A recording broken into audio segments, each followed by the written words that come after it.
civilmedia.mk. Слободно, независно, отворено. Која е вашата оценка за политичките состојби и процеси по предвремените парламентарни избори што се одржаа во јули? Па мислам дека треба да имаме поголем фокус на тоа што сакаме да постигнеме и која е целта и како власт и како држава, првенствено да се стават нашите државни приоритети на маса, дополнително да се изнајде начин поделбата во македонскиот политички блок да се намали и да се гледаат големите цели на државата, а тоа е секако едната ја постигнеме членство во НАТО и втората е добивање за датум за отпочнување на предпристапни преговори со Европската Унија како приоритет број 1 во овој момент, а да се намалат личните политички интереси на одредени политички субјекти кои што го сочинуваат во моментов мнозинството во владата, бидејќи сепак нашите функции се менливи, но тоа што ќе го сработиме ќе остане зад нас и ќе не следи во текот на целосна наша кариера.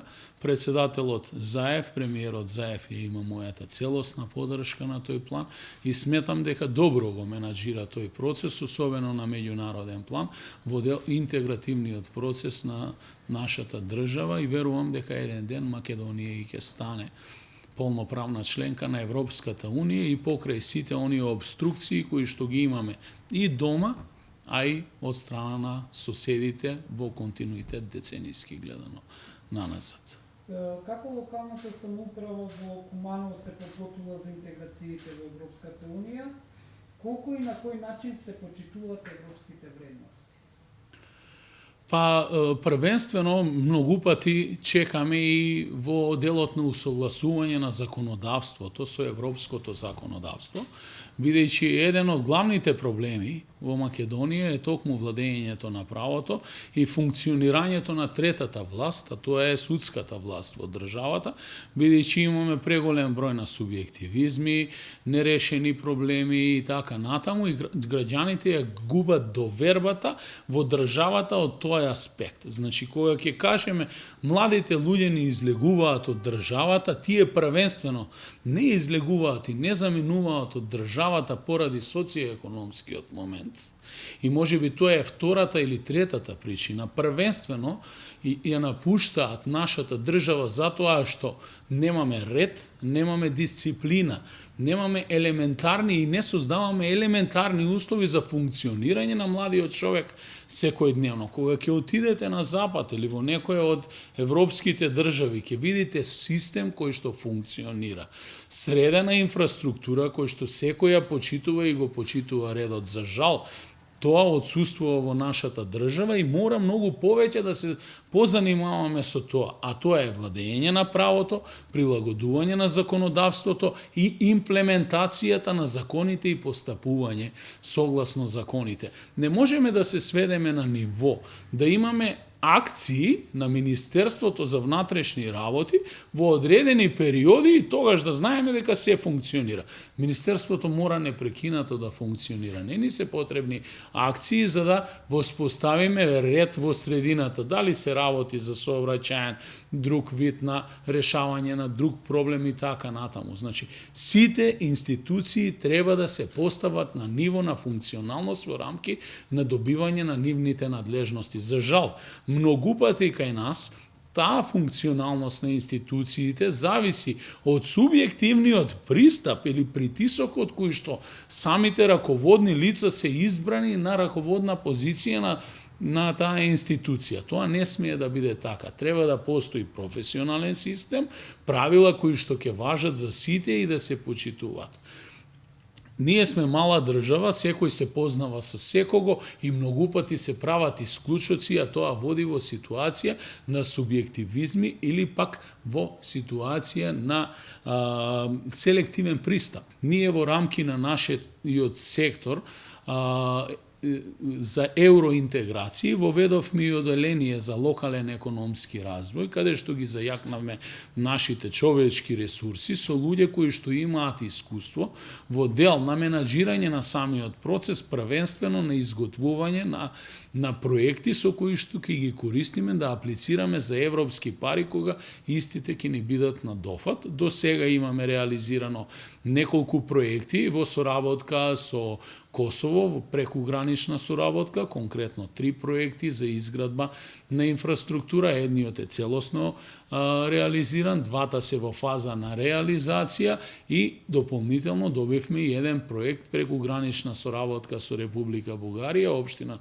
Дупница за реконструкција на стари објекти од значење за градот. Очекуваме поголеми повици каде што ќе можеме да аплицираме со посериозни проекти и затоа е потребно зајакнување на човечкиот капацитет и потенцијал.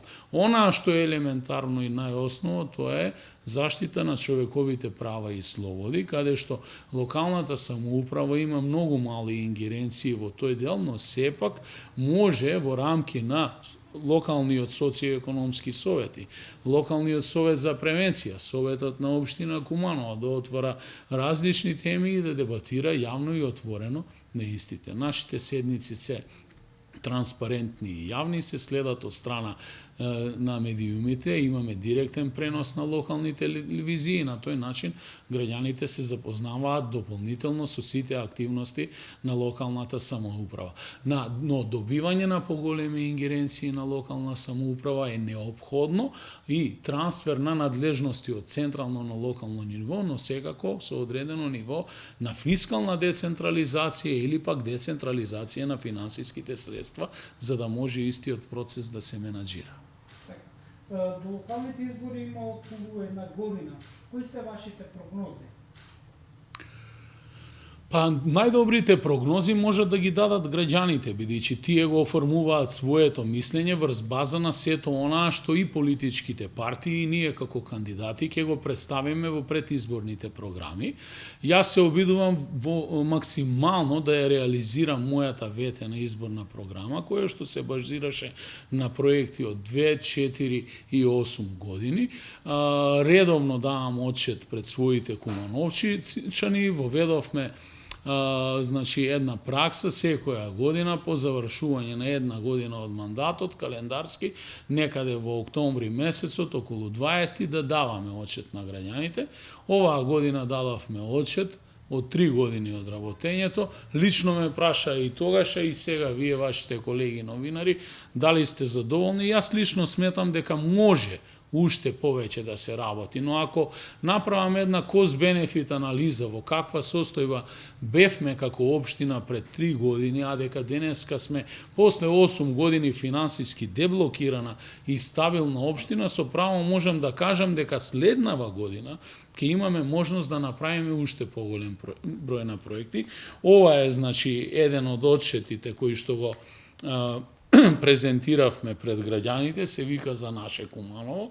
Редовно го принтаме во повеќе од 2000 примерици и го дистрибуираме исто така и на штандовите во општината, на сите пунктови, за да можат граѓаните да се запознаат што тоа општината има сработено за нив. Јавно објавив за средствата колку имаме на располагање и се надевам дека во 2021 со помош на Советот на општина Куманово ќе составиме и ќе изгласаме значи рекорден буџет и рекордна развојна програма за општина Куманово со поголем број на инфраструктурни проекти, од кои што дел од нив ќе бидат капитални. Дали би се кандидирали на следните локални избори? Па јас веќе тоа го најавив, дека имам план да ја побарам поддршката за следниот мандат, а секако довербата првенствено доаѓа од граѓаните и секако со поддршка на политичката партија. Јас сум член на Социјалдемократскиот сојуз, во рамки на органите и телата на партијата ќе има согласно статутот постапки и процедури за избор на кандидати, но јас истакнав дека ќе ја побарам поддршката и од мојата партија и од сопартиците, но сепак и од граѓаните. Civilmedia.mk. Слободно, независно, отворено.